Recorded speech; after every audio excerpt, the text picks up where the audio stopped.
தாவேக தலைவர் விஜய் அவர்கள் வந்து சமீபத்தில் வந்து ஒரு விஷயம் பேசியிருந்தார். பெண்கள் தின விழா கொண்டாட்டத்தின் போது, இல்லை என் விஷயம் குறித்து நீங்கள் ரொம்ப ஹர்ட் ஆகுறீங்க, ஹர்ட்லாம் ஆகாதீங்க, அது ஒரு ஒர்த்தே இல்லை அப்படின்னு சொல்லியிருக்காரு. அந்த ஸ்டேட்மெண்ட் எப்படி பார்க்குறீங்க? சில பிரச்சனைகள்லாம் ஓடிட்டு இருக்கு இல்லையா, அவ்வளோலாம் ஹர்ட் ஆகாதீங்க, அதெல்லாம் வருத்தலாம் கிடையாது. சுயநல அரசியலுக்காக தமிழிலிருந்து வந்தது தான் தெலுங்கு, மலையாளம், கன்னடங்கிற கமல்ஹாசன் சொன்னது, சீமான் சொன்னதை பற்றி நீங்கள் கருத்தே சொல்லாமல் வாய்மூடி மௌனியாக இருக்கிறீங்க. தீப்பந்தம் ஏற்று தீண்டாமை ஒழிங்கன்னு நீங்கள் பாடல் வெளியிறீங்க. ஆனால் மேல்பாதி மங்கலம் திரௌதி அம்மன் ஆலய நுழைவுக்கு சீமான் நிற்கிறாரு, நீங்கள் ஏன் நிற்கல? கவின் ஆணவ படுகொலை பற்றி நீங்கள் ஏன் பேசலை? இப்படிப்பட்ட கேள்விகளை நான் விஜய் முன்னாடி வைக்க தயாராக இருக்கிறேன். பொது தலைவராக தன்னை அறிமுகப்படுத்திக்கிட்டு வராரு. பெரியாரை வந்து கொள்கை தலைவர்னு சொல்கிறாரு. ஆனால் அந்த ரிப்போர்ட்டில் வந்து என்னை வந்து கொடுமைப்படுத்தினார்னு அவங்க மனைவி சொல்கிறது வந்து எந்த வகையில் கரெக்டாக இருக்கும்? உங்கள் படமே செதஞ்சு நிற்கும்போது கூட நீங்கள் வந்து அதை கூட பேச முடியாத அளவுக்கு பலகீனமானவராக நீங்கள் இருக்கீங்கிறத இங்கே பார்க்கும்போது, படத்தில் ஹீரோவான நீங்கள் உண்மையிலே ஒரு சந்தர்ப்பாத சுயநல கோழையாக இருக்கிறீங்கன்னு மக்களே உங்களை சொல்லக்கூடிய அளவுக்கு ஒரு தோட்டத்தில் வந்துட்டீங்க. அருண்குமார் அவர்கள் வந்து ஆல்ரெடி பேசும்போது இலவசங்கள் கொடுக்குறாங்க திமுகவில், அது வந்து ஒழிக்கணும்னு பேசியிருந்தாரு. ஆனால் விஜய் அவர்களும் நான் வந்து இலவசமாக பேருந்துகள் விடுவேன்லாம் சொல்லியிருக்காரு. சர்க்கார் படத்தில் இலவச பொருட்கள்லாம் எடுத்து உடைப்பீங்க. ஆனால் படத்தில் ஒன்று அரசியல்லே நீங்கள் மாறி மாறி பேசுகிறீங்க. அப்போ நீங்கள் ஒரு கொள்கையற்ற கோமாளி. நீங்கள் கமல்ஹாசன் 2.0. இப்போது புதிய அறிமுகம் ஆச்சி ஹோட்டல் சாம்பார் 50 கிராம் ரூபாய் 20 மட்டுமே. குமுதம் ரிப்போர்ட்டர் நேயர்களுக்கு வணக்கம். சமீபத்தில் நிறைய பிரச்சனைகள் போய்கிட்டே இருக்கு. அது குறித்து நம்மோடு பேசுவதற்காக இன்று நம்மோடு இணைந்திருக்கும் சிறப்பு விருந்தினர் அரசியல் விமர்சகர் திரு ரவீந்திரன் துரைசாமி அவர்கள். வணக்கம் சார். வணக்கம் ரம்யா. சார், இப்போது நிறைய விஷயங்கள் அரசியல் களத்தில் வந்து திடீர் திருப்பங்களாக வந்துக்கிட்டே இருக்குது. வெளிநாடுகளில் போர் நடந்துச்சுன்னா இங்கே என்ன மாற்றம் வரப்போகுது அப்படின்ற மாதிரி சொல்லிட்டு இருந்தாங்க. ஆனால் இப்போ வந்து சிலிண்டர் தட்டுப்பாடு வந்து வீட்டு வரைக்கும் வந்து கதவை தட்டுறதை வந்து பார்க்க முடியுது. இது எப்படி பார்க்குறீங்க சார்? ரொம்ப ஒரு மோசமான சூழ்நிலைக்கு போயிட்டுருக்குது. காலி சிலிண்டரில் வச்சு போராட்டம் நடக்குது. சிலிண்டர் பதுக்கல் நடக்குது. இது உணவு தொடர்பான அவசர சட்டங்கள் பிறப்பிக்கப்படுது. கோடிங் வந்து மிகப்பெரிய பாவம். அந்த பாவத்தை பலரும் செய்கிறாங்க. அதோட விளைவுகள் பெரிய ஸ்டாண்ட் ஸ்டில் ஆகி மக்களோட அன்றாட வாழ்க்கையை பாதிக்கக்கூடிய அளவுக்கு ஒரு சூழ்நிலை வருது. இப்போ நாம் தமிழர் சீமான் வந்து தற்சார்பு பொருளாதாரம் பேசுகிறது வந்து அவர் வேலுப்பிள்ளை பிரபாகரன் அதில் உள்ள தொடர்புகள், உலக நாடுகளில் உள்ள தொடர்புகளில் அவர் விஷயங்களை சொல்கிறது இன்றைக்கி வந்து ஒரு சரியான ஒரு கருத்தை தான் மக்கள் மத்தியில் சீமான் சொல்கிறாருன்னு சொல்ல வருது. நேற்று கூட அவர் அது தொடர்பாக இதை பேசியிருக்கிறாரு. இப்போ நம்ம இதையே எதிர்பார்த்துன சூழ்நிலையில், இந்த எரிபொருளை இல்லாத சிலிண்டர் இல்லாத ஒரு சூழ்நிலையில் மிகப்பெரிய ஒரு ரிப்பிள் எஃபெக்ட், ரெபர்கஷன்ஸ்ங்கிற அளவுக்கு பெரிய பாதிப்புகள் வருது. ஸோ தற்சார்பு பொருளாதாரம், தற்சார்புங்கிறது வந்து எந்த நாட்டுக்கும் தேவையானது. அதில் அவர் என்ன சொல்கிறாருன்னா, மற்ற கழிவுகளில் இருந்து பயோ கேஸ் எடுக்கிறது, மற்ற மாதிரி எத்தனையோ இதுகள் இருக்கும்போது வந்து நாம் ஒரு இதையே டிபெண்ட் பண்ணி நிற்கிறது வந்து பெரிய ஒரு ஆபத்தில் முடியும். அது இப்படி ஒரு எதிர்பாராத சூழ்நிலையில் அது ஒரு பெரிய இடர்பாடாக இருக்குங்கிற ஒரு கருத்தை சொல்கிறாரு. இந்த சூழ்நிலையில் அவருக்கு கருத்து வந்து கவனிக்கத்தக்கதாக இருக்குது. அதே வேளையில் நாளைக்கு பாரத பிரதமரும் இந்த விஷயத்துக்கு வந்து நம்ம தற்சார்பு செல்ஃப் சஸ்டெயின் பண்ணி நிற்கிறது தானே, அது தானே பலனளிக்குங்கிற லெவலில் எல்லோருமே அதை நாளைக்கு ஒரு மாற்று ஏற்பாடுகள் எதிர்காலத்தில் உள்ளங்கிறதுல இது பண்ணுவாங்க. பட் இம்மீடியட்டாக அன்றைக்கி என்னங்கிறது வந்து உலகளவில் ஒரு இது நடந்து தான் ஆகும். ரஷ்யா கூட உள்ள இதுகளும் பல இதுகளும் போகுது. எப்படியும் நம்ம பிரதமர் வந்து இதற்கு ஒரு தீர்வு காணக்கூடிய அளவுக்கு செய்வார். பிரதமர் அந்த அளவுக்கு நாட்டின் நலனையும் அவரோட டீமும் வந்து தெளிவாக இருப்பாங்க. மாற்று ஏற்பாடுகள் வந்து உடனடியாக செய்யக்கூடிய இதுலேயும் செய்யப்படும் நான் உறுதியாக நம்புகிறேன். என்றாலும் கவலை அளிக்கக்கூடிய, பதட்டம் அளிக்கக்கூடிய, நிறைய ஹோட்டல்ஸ் மூடிட்டாங்க, நிறைய ஆட்டோலாம் கூட எதுவுமே இயங்கலை, எல்பிஜி கேஸ் இல்லாததுனால. கண்டிப்பாக ஒரு அன்றாட இயல்பு வாழ்க்கை பாதிக்கக்கூடிய அளவுக்கு நாளைக்கு நமக்கு என்ன இது, நம்ம வீட்டில் சமையல் எரிவாயு ஒழுங்காக தரலான்னா என்னதுன்னெலாம் பலரும் பதட்டம் அடையக்கூடிய அளவுக்கு ஒரு சூழ்நிலை. சமையல் வீட்டில் இல்லைன்னா ஹோட்டலில் ஆர்டர் போட்டு வாங்கிடலாம், ஹோட்டல்லே கிடைக்கலன்னா என்ன இதுங்கிற லெவலில் பல சிந்தனைகளும் ஓடக்கூடிய ஒரு சூழ்நிலாம் இருக்குது. மெடோன் அரசு போர்க்கால நடவடிக்கையில் இதற்கான மாற்று ஏற்பாடுகளை செய்வாங்கன்னு உறுதியாக நம்புகிறேன். சார் ஆனால் இப்போது பிஜேபி மாநில தலைவர் நயினா நாகேந்திரன் அப்படி ஒரு பிரச்சனையே இல்லை அப்படின்ற மாதிரி சொல்லியிருக்காங்களே. அவர் சிலிண்டர் கம்பெனி வச்சுருக்கிறாரு, அவர் கம்பெனியில் அவர் நாணயமாக நடக்கிறாரு. அதே இது எல்லா இடத்துலையும் நடக்க நம்ம எதிர்பார்க்க முடியாது இல்லையா? ஸோ அந்த இடத்துல அவர் நேர்மையாக நடக்கிறத வச்சு மற்ற இடங்களில் சொல்கிறாங்கன்னா, மற்ற இடங்களில் பல பிரச்சனைகள் இருக்கிறதா தான் எல்லாருமே உணர்கிறாங்க. பல இடங்கள்லேயும் மக்கள் மத்தியில் ஒரு நேரத்தெல்லாம் இந்த ட்ரிப்ளிகனில் ஒரு முஸ்லீம் லேடி, ஒரு சகோதரி வந்து ஹாஸ்பிட்டலைஸ்ட் ஆனவங்க டிஸ்சார்ஜ் ஆகி வந்திருக்கும், எங்கள் நிலைமையை பாருங்கள்லாம் சொல்லும்போதெல்லாம் ரொம்ப நமக்கு இந்த அளவுக்கு ஒரு சூழல் கஷ்டமாக தான் இருக்குது. ஸோ அவர் இந்த சூழ்நிலையில் மத்திய அரசு எல்லாரும் வழிபடும்போது அவரோட கேஸ் ஏஜென்சியில் அவர் நேர்மையாக நடக்கிறாரு, நாணயமாக நடக்கிறாருங்கிறத அடிப்படையில் அதை சொல்லியிருக்கிறார். Okay sir. இது ஒரு பக்கம் இருக்குது. இன்னொரு பக்கம் பார்த்தீங்க அப்படின்னா, சிவகங்கையில் ஆகாஷ் அப்படிங்கிற இளைஞரை விசாரணைன்னு கூட்டிகிட்டு போய் காவல்துறை வந்து அடித்து அவர் வந்து கொலை பண்ணதாக வந்து ஒரு விஷயம் போயிட்டுருக்கு. இப்போ அதே இளைஞர் வந்து ரிப்போர்ட் வந்து சொல்லியிருக்கார். வாக்குமூலத்தில் வந்து என்னை போலீஸ் தான் வந்து அடித்து துன்புறுத்துனாங்க, அதனால தான் கால் உடஞ்சிது, ஆனால் போலீஸ் வந்து நான் பாலத்துலேருந்து விழுந்துட்டதா சொல்ல சொன்னாங்க அப்படிங்கிற வாக்குமூலம் ரிப்போர்ட் வந்து இப்போ வெளியாகியிருக்கு. அது எப்படி பார்க்குறீங்க? சிட்டிசன் ஆஃப் பீப்புள் ரைட்ஸ் அந்த அட்வொகேட்ஸ் வந்து இதை எடுத்து போராடாமன்னு நினைக்கிறேன். சரியான தரவுகளின் அடிப்படையில் நீதிமன்றம் இதற்கு ஒரு நல்ல தீர்வை கொடுக்கும். போலீஸ் எக்ஸஸ் வந்து ஏற்றுக்கொள்ளத்தக்கதல்ல. இதில் போலீஸ் எக்ஸஸ் இருக்குங்கிறதா நமக்கு பிரேமா பேசி தெரியுது.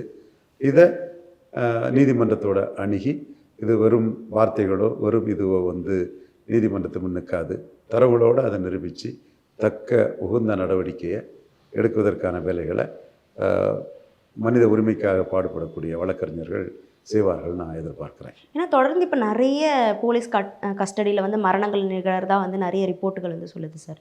இப்பயும் இதே மாதிரி வந்து ஒரு வாக்குமூலம் போலீஸ் எக்ஸஸ் எல்லா காலத்துலேயும் இருக்குது. இதற்கு வந்து ஒரு போலீஸ்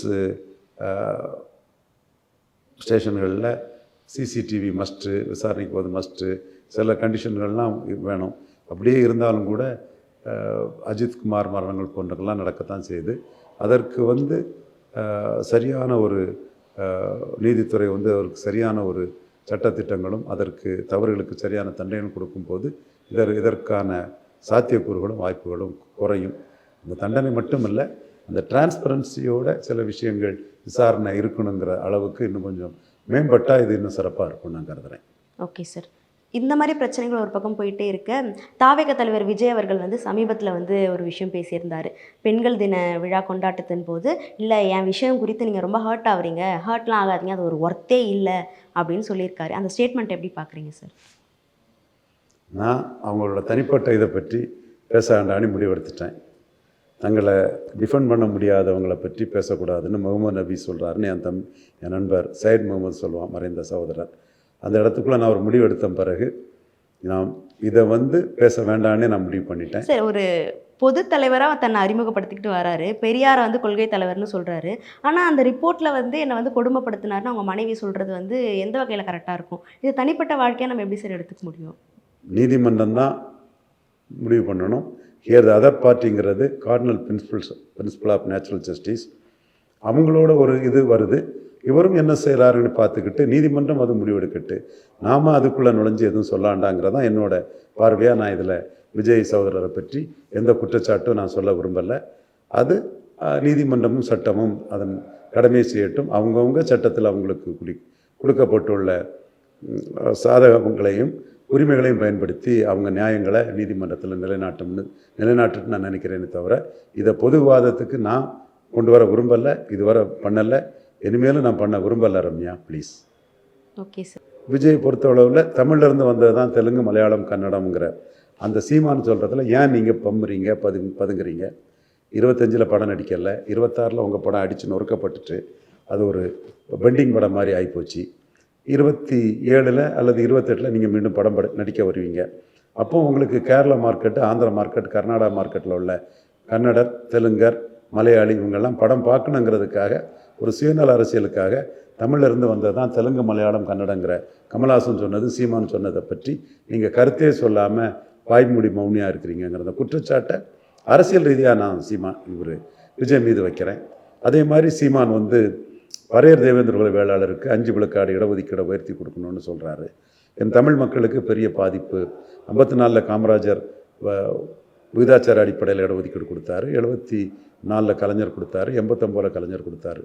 அதற்கு பிறகு 37 வருடங்களாக அந்த அட்டவணை பிரிவு சகோதரர்களுக்கு இடஒதுக்கீடு உயர்த்தப்படலை. அருந்ததியர் ப்ரியாரிட்டி ரிசர்வேஷனும் அவங்களுக்கு பாதிப்பு. அதனால் இந்த மக்களுக்கு இடஒதுக்கீடு உயர்த்தி கொடுக்கணுங்கிற குரலை சீமான் ஒலிச்சிட்டு இருக்கிறாரு. அதில் விஜய் ஏன் மௌனியாக இருக்கிறாரு? நீங்கள் அருந்ததியர் ப்ரியாரிட்டி ரிசர்வேஷன் சரின்னு எடப்பாடி பழனிசாமி மாதிரி சொல்லுங்கள், ஸ்டாலின் திமுக கொடுத்தது சரின்னு சொல்லுங்கள், இல்லை தப்புன்னு சொல்லுங்கள். இதில் ஏன் மௌனம் காக்குறீங்க? இந்த மக்கள் சினிமாவை பார்த்து உங்களுக்கு ஓட்டு போட்டுருவாங்க, இந்த மக்கள்லாம் ஏமாளிகள் இழிச்சவாயர்கள்னு என் அட்டவணை பிரிவு சகோதரர்கள் நீங்கள் கருதுறீங்களாங்கிற ஒரு கேள்வியை நான் விஜய் முன்னாடி வைக்கிறேன். இது அரசியல் ரீதியான ஒரு கேள்வி. தீப்பந்தம் ஏற்று தீண்டாமை ஒழிங்கன்னு நீங்கள் பாடல் வெளியிறீங்க. ஆனால் மேல்பாதி மங்கலம் திரௌதி அம்மன் ஆலய நுழைவுக்கு சீமான் நிற்கிறாரு, நீங்கள் ஏன் நிற்கலை? கவின் ஆணவ படுகொலை பற்றி நீங்கள் ஏன் பேசலை? இப்படிப்பட்ட கேள்விகளை நான் விஜய் முன்னாடி வைக்க தயாராக இருக்கிறேன். சினிமா பார்த்து என் மக்கள் ஓட்டு போடுவாங்கன்னு நினச்சிங்கன்னா, எம்ஜிஆருக்கு நாடியில் வட்டு, எனக்கு நாடியில் வட்டு, எம்ஜிஆருக்கு திண்டுக்கல், எனக்கு திருமங்கலம்னு சொன்ன சரத்குமார் மாதிரி ஒரு பின்னடைவை நீங்கள் சந்திக்க நேரிடும்ங்கிறத நான் விமர்சனம் வைக்கிறேன். கடைவிரித்தேன் கொள்வார் இல்லைன்னு நீங்கள் கூட்டணி ஆட்சின்னு கூவி வித்தும் உங்களுக்கு பலம் இல்லை, பலம் நிரூபிக்காதவர்னு மல்லிகார்ஜுன கார்கேயே உங்களை வேண்டான்னு ஒதுக்கிட்டு போயிட்டார். சிதம்பரம் நீங்கள் இடைத்தேர்தலுக்கெல்லாம் ஒன்றும் இல்லை, உங்கள் பலம் தெரியாது, நீங்கள் 0% தான், 26 தேர்தல் ஆணைய ரிப்போர்ட் வந்தால் தான் உங்கள் பலம் தெரியும்னு உங்களை அடிச்சுன்னு ஒதுக்கிட்டார். இதை நான் பேசுகிறேன். அதே மாதிரி நீங்கள் கூட்டணின்னு சொல்லியும் காங்கிரஸும் உங்களை ஏற்றுக்கல. இந்த மாதிரி உங்களுடைய பலகீனங்களை, அரசியல் பலகீனங்களை நான் பேச தயாராக இருக்கிறேன். 8ஆம் தேதியே விஜய்க்கு ஜனநாயகம் வராதுன்னு நான் சொன்னேன். நியூஸ் 18 தொலைக்காட்சியில் என்னோட பேட்டியை பார்க்கலாம். இது உங்களுக்கு ராகுல் காந்தியோட நீங்கள் ஸ்டூஜாக இருக்கிறதுனால உங்களுக்கு ஒரு பின்னடைவுக்குன்னு சொன்னேன். யாரெல்லாமோ என்னென்னலாமோ சொன்னாங்க. நீங்கள் 60 நாளுக்கு மேலே ஆகியும் இன்னும் ஜனநாயகம் உங்களுக்கு வர வழி இல்லை. இப்பவும் ஜனநாயகத்தை கடப்பில் தூக்கி போட்டுட்டாங்க. அதுக்கும் கூட ஒரு வாய் திறந்து பேசலையே சார்? அது கூட வாய் திறந்து பேசலை. அதை நான் விமர்சிக்கிறேன். அதை விட அவருக்கு தனிப்பட்ட விஷயங்களுக்குள்ள நான் மூக்க நுழைக்க விரும்பலை. இது அவரோட கோழைத்தனத்தை காட்டுது, சந்தர்ப்பத்தை காட்டுது, பாஜகவை எதிர்த்து நிற்க முடியாத ஒரு பலகீனமான நிலைமையை காட்டுது. பாஜகவை எதிர்த்து நிற்க வேண்டிய இடத்துக்குள்ள பலகீனமான இவர், இந்தாப்பா லட்டு சாப்பிடுப்பா, இந்தாப்பா தூத்துக்குடி மக்ரூன் சாப்பிடுப்பா, இந்தாப்பா கடம்பூர் போலி சாப்பிடுப்பா, இந்தாப்பா திருநெல்வேலி அல்வா சாப்பிடுப்பா, இந்தாப்பா உடன்குடி கருப்பு கட்டி சாப்பிடுப்பா, இந்தாப்பா கோயில்பட்டி கடலை மிட்டாய் சாப்பிடுப்பா. உங்களுக்கு ஊட்டி விடக்கூடிய ஸ்டாலினை நீங்கள் இஷ்டம் போல் விமர்சிச்சுட்டு இருக்கிறீங்க. ஆனால் அடித்து நொறுக்கக்கூடிய மோடியை பற்றி பேசுறதுக்கு வாயில்லாத ஊமையாக இருக்கிறீங்கிறத என் விமர்சனமாக நான் வைக்கிறேன். ஏன்னா நீங்கள் ராகுல் காந்தி ஆளுங்கிறனால 8ஆம் தேதியே உங்கள் படத்துக்கு பாடம் கற்பிக்கப்படுங்கிறத தெளிவாக சொன்னேன். தம்பி திராவிட ஜீவா கூட டைரெக்டாக உங்களுக்கு அதை எக்ஸ்தலத்தில் பதிவிட்டு உங்களுக்கே அதை பண்ணியிருக்காப்புல. இது உண்மை, நாங்கள் சொல்லி தான் அதை அடித்தோம். இப்போ அதுக்கு நீங்கள் மூச்சு விட முடியாமல் முதுகலம் பெற்ற நிலைமையில இருக்கிறீங்க. அது நீங்கள் தைரியமாக எதுக்கலாமே. என்னோட குரல் வளை நெருக்கப்படுது, கருத்து சுதந்திரம் இல்லை, அது இதுன்னு பேசலாமே.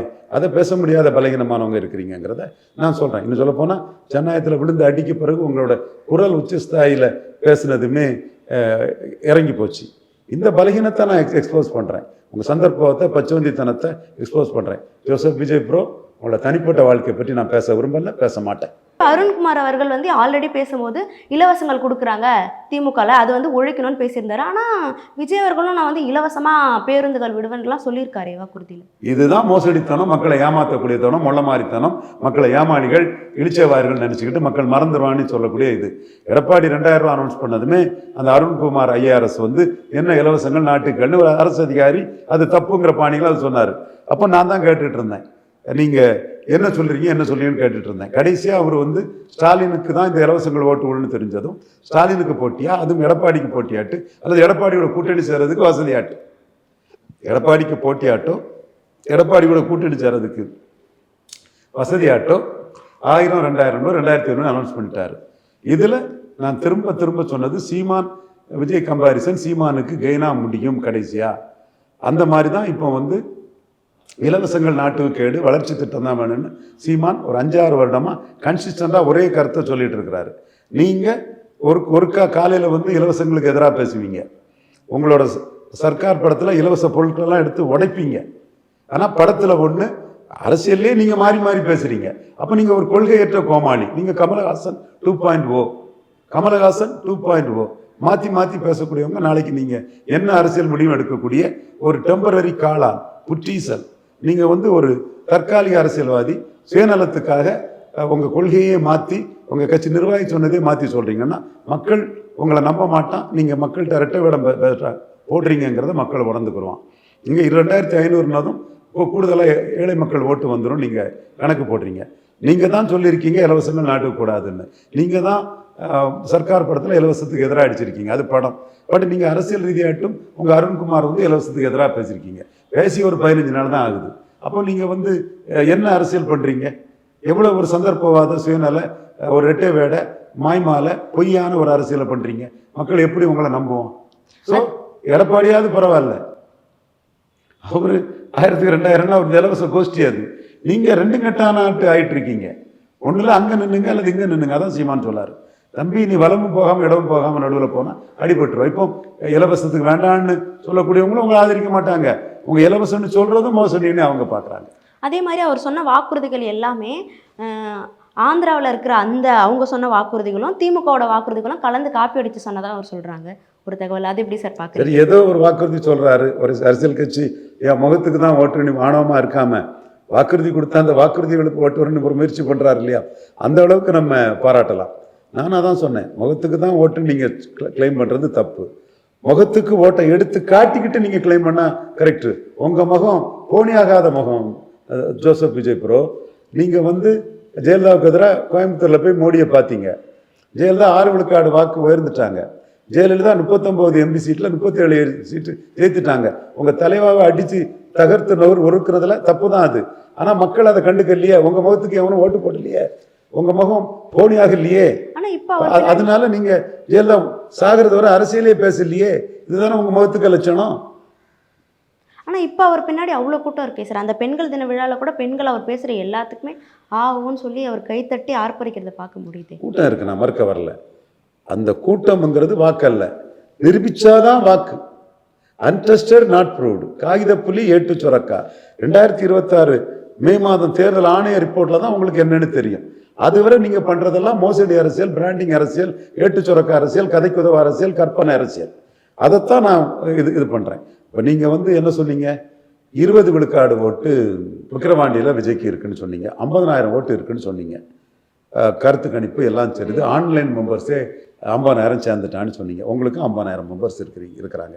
நீங்கள் கள்ளக்குறிச்சி சாராய சாவை பார்த்தீங்க. கள்ளக்குறிச்சி சாராய சாவை நீங்கள் பார்த்த சூழ்நிலையில் விக்கிரவாண்டியில் போலிங் கூடியிருக்கக்கூடாது, ஆனால் போலிங் கூடிட்டு. திமுகவுக்கு போலிங் கூடியிருக்கக்கூடாது, திமுகவுக்கு போலிங் கூடிட்டு. நோட்டாவுக்கு ஓட்டு கூடியிருக்கணும். ஏன்னா உங்கள் 50,000 பேர் தான் நீங்கள் நடுவில் வச்சதுனால அவன் பூத்துக்கு வந்து எதிராக போட்டிருக்கணும்ல, நோட்டாவுக்கு போட்டிருக்கணும்ல. நோட்டாவுக்கு ஓட்டு குறைஞ்சிடுச்சு. அப்போ நீங்கள் வெட்டு செல்லாத நோட்டுன்னு விக்கிரவாண்டியும் காட்டிட்ட, களம் காட்டிட்ட. நீங்கள் களத்தை விட்டு ஓடிட்டீங்க. ஓடிட்டு நடுவில் வைக்கும்போது உங்கள் 50,000 ஓட்டு நோட்டாவுக்கு ஒரு 5,000 ஓட்டாவது விழுந்துருக்குமா இல்லையா? அப்போ நோட்டாவுக்கே ஓட்டு குறைஞ்சி போச்சு, திமுகவுக்கு ஓட்டு போலிங் கூடி போச்சு. அப்போ உங்களை மையமாக வச்சு ஒரு பய ஓட்டு போடலை. உங்களை மையமாக வச்சு ஒரு பய ஓட்டு போடலை. நிரூபிச்சாதான் உங்களுக்கு ஓட்டு. விஜயகாந்த் 2006 நிரூபிச்சது தான் 8.3 விழுக்காடு ஓட்டு. நீங்க நிரூபிக்கல. நிரூபிக்காமலே பமாத்து காட்டி நிரூபிச்ச சீமானுக்கு எதிராக 8.2 அது நிஜம். நீங்க வந்து கற்பனை. 26 மே மாசம் ரிசல்ட் தான் உங்களுக்கு நிஜத்துல என்னன்னு காட்டு. இப்போ அவருக்கு ஆதரவு கொடுத்த ஜனநாயக முஸ்லீம் கட்சி நான் அவங்களுக்கு ஆதரவு கொடுக்கல, நான் திமுகக்கே ஆதரவு கொடுக்கலன்னு பின்வாங்கிட்டாங்க. அந்த கட்சி முஸ்தபாவுக்கு கட்சி இல்லை, இன்னொரு கட்சி. அந்த அவரை நானும் ஒரு பேட்டியில் பார்த்தேன். அவங்களுக்கு சில அதிருப்திகள் இருக்குது. பாஜக எதிர்ப்பில் அவங்க பின்வாங்கிட்டாங்க. முன்னமெல்லாம் ரகசிய உறவு, இது மறைமுக கூட்டணின்னு நிமிஷத்துக்கு நிமிஷம் பேசுவாங்க. அந்த இடத்துக்குள்ள பாஜக பற்றி பேசுறதே விட்டுட்டாங்க. சிஏ எதிர்ப்புன்னு சொன்னாங்க, வக்போர்டுக்கு எதிராக வழக்கு தொடர்ந்தாங்க, ராகுல் காந்தி அரஸ்டுக்கு கைதுக்கு கண்டனம் தெரிவித்தாங்க. ஆனால் நேஷனல் ஹெரால்டு அந்த பத்திரிகை வழக்கில் ராகுலுக்கும் சோனியாவுக்கும் ரிலீஃப் கிடைச்சதை பற்றி மூச்சு விடலை. பாராளுமன்ற இதில் வந்து ஸ்டாலின் ஒரு எக்ஸலத்தில் பதிவிடும்போது அதை பற்றி பதிவிடலை. அப்போ நீங்கள் வந்து நாங்கள் காங்கிரஸ்லேருந்து விலகிட்டங்கிற மாதிரி மோடியை ஏமாற்றக்கூடிய ஒரு படத்தை ரிலீஸ் பண்ணதுக்கான ஒரு மாய்மால வேலையை தான் இப்போ காட்டுறீங்க. ராகுலுக்கு ஆளுன்னு மோடி உங்களை அடிச்சிட்டார். ஜோசப் விஜய் நல்ல டான்ஸர், ஃபைட்டர், ஒரு வெரி குட் டான்ஸர், இந்தியாவிலே பெரிய டான்ஸர், சிங்களராக ஒரு டான்ஸர் பாராட்டுவாங்க. அது நானும் அவரோட சர்க்கார் படத்தை 3 தடவை பார்த்தேன். என்டர்டெய்னிங்காக இருக்கும் அவர் படம், அதில் எந்த மாற்றமும் இல்லை. எந்த படம்னாலும் கொடுத்த காசுக்கு பொழுதுபோக்காக இருக்கும், நம்ம அந்த பொழுதுபோக்கு படத்தை பார்ப்போம். உங்கள் அரசியல் நிலைப்பாடுங்கிறது வந்து உங்கள் படமே சதஞ்சு நிற்கும்போது கூட நீங்கள் வந்து அதை கூட பேச முடியாத அளவுக்கு பலகீனமானவராக நீங்கள் இருக்கீங்கிறத இங்கே பார்க்கும்போது படத்தில் ஹீரோவான நீங்கள் உண்மையிலே ஒரு சந்தர்ப்பாத சுயநல கோழையாக இருக்கிறீங்கன்னு மக்களே உங்களை சொல்லக்கூடிய அளவுக்கு ஒரு தோட்டத்தில் வந்துட்டீங்க. இது உங்களை பாதிக்கும்னு நான் சொல்றேன். இப்போ அவருடைய தொண்டர்களே வந்து பல சமூக வலைதளங்களை வந்து நான் உன்னை போய் பின்பற்றுறேனே, ஆனால் நீ இப்படி ஒரு நபராக இருக்கியே அப்படின்னு சொல்லி நிறைய பேர் வந்து அவரை ஆதங்கத்தை கொட்டி நிறைய பேர் வந்து அதுலேருந்து கட்சியிலேருந்து வெளியே வரதை பார்க்க முடியுது. முக்கியமான பெண் நிர்வாகியும் தற்போது வந்து பெரிய விமர்சனங்கள்லாம் வச்சுட்டு இருக்காங்க சார். நீங்கள் என்னதான் திரும்ப கேள்வி கேட்டாலும் உங்கள் கேள்வியை பதில் கேட்டுக்கிடுங்க. அவருடைய தனிப்பட்ட விவகாரம் பற்றி நோ கமெண்ட்ஸ். இல்லை சார், அவருடைய தனிப்பட்ட விஷயத்துக்குள்ளே நம்ம போக வேண்டாம் சார். ஆனால் இந்த மாதிரி செயல் நடக்கிற ஒரு நபருக்கு 50% வாக்கு வரும் அப்படின்னு செங்கோட்டையன் தற்சமயம் கூட சொல்லியிருக்காரு. இதெல்லாம் எப்படி சாத்தியமாகும்? இப்போ சரத்குமார் அவர் சொல்கிறார் ஒரு சீட் கூட வாங்க மாட்டார், ஒரு விழுக்காடு கூட வராதுன்னு இவர் எல் முருகன் சொல்லியிருக்கிறாரு. 50 இல்லை 100ன்னு கூட சொல்லலாம், அதில் ஒன்றும் தப்பு இல்லையே. அதனால் என்ன ஆகிப்போச்சு, நீங்கள் 60 கேண்டிடேட் இப்போ போட்டிருக்கீங்க. இந்த 60 கேண்டிடேட் தவிர ஒருத்தான கேண்டிடேட் கிடையாது. இந்த 60 கேண்டிடேட்லேயே 30 கேண்டிடேட் வந்து செங்கோட்டையனுக்கு சப்ளை, மற்ற 30 தான் உங்களுக்கு இது. மற்றபடி உங்களுக்கு செலவழிக்க கேண்டிடேட் கிடையாது, உறுதியானுக்க கேண்டிடேட் கிடையாது. இதுதான் உங்களோட உண்மையான நிலைமை. 39 கேண்டிடேட் நீங்கள் மக்களவையில்னா ஈஸியாக போட்டிருக்கலாம். அதை விட்டுக்கிட்டு நான் சகாதேவ மாதிரி சொன்னேன் 39 போடுங்கன்னு. இப்போ இன்றைக்குள்ள வியாபார அரசியல் 214 கேண்டிடேட் போட்டு வியாபாரம் பண்ணி 2029 என்ன லாபம் வரும்? எத்தனை பேருக்கு அதில் பலன் வரும்?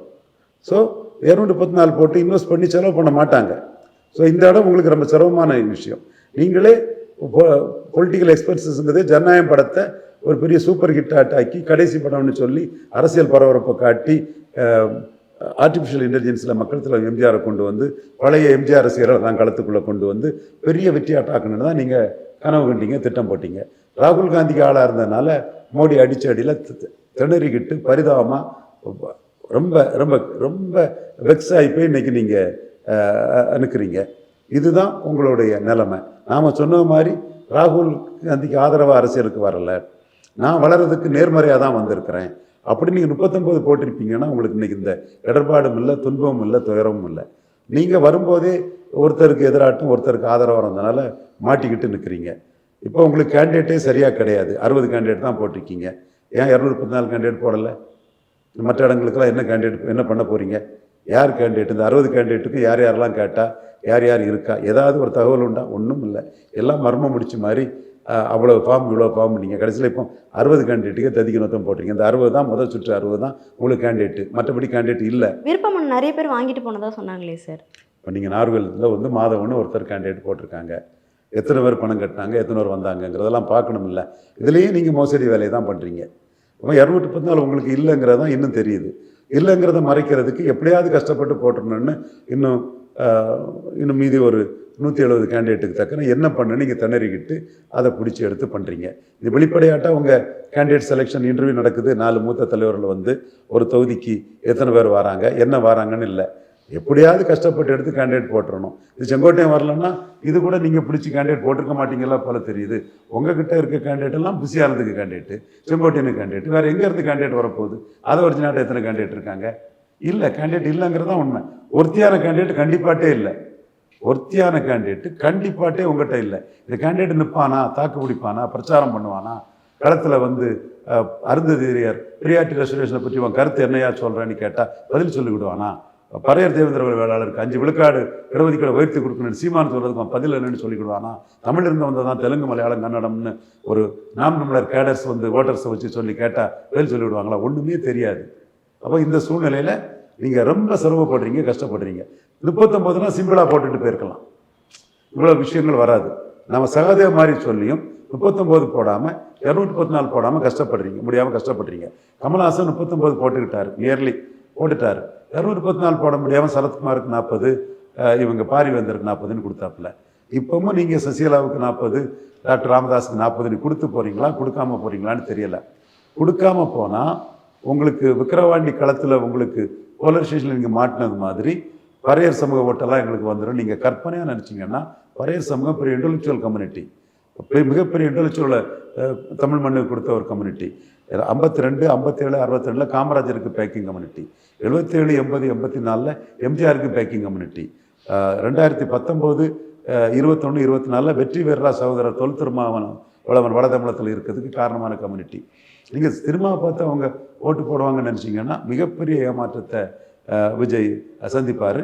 காரணம், வட தமிழகத்தில் போலரைசேஷன் தான் வரும். அந்த போலரைசேஷனில் நீங்கள் சிக்க போகிறீங்க.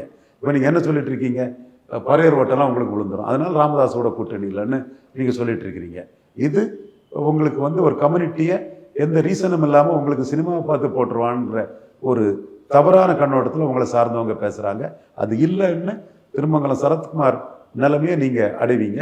ஒரு வேளையில் நீங்கள் ராமதாஸையும் சசிகலா அம்மையாரையும் சேர்த்து கண்டஸ்ட் பண்ணிங்கன்னா உங்களுக்கு உள்ள கேண்டிடேட் டெஃபிஷியன்சி வந்து பாதிக்கப்படும். அவங்கள சேர்க்கலைன்னா அதுவும் வேற விமர்சனத்துக்கு ஆகும். எப்படி வருதுங்கிறத பொறுத்திருந்து. நீங்களும் ஒரு டெபாசிட் வாங்க மாட்டாருன்னு சொல்ல வரீங்களா சார்?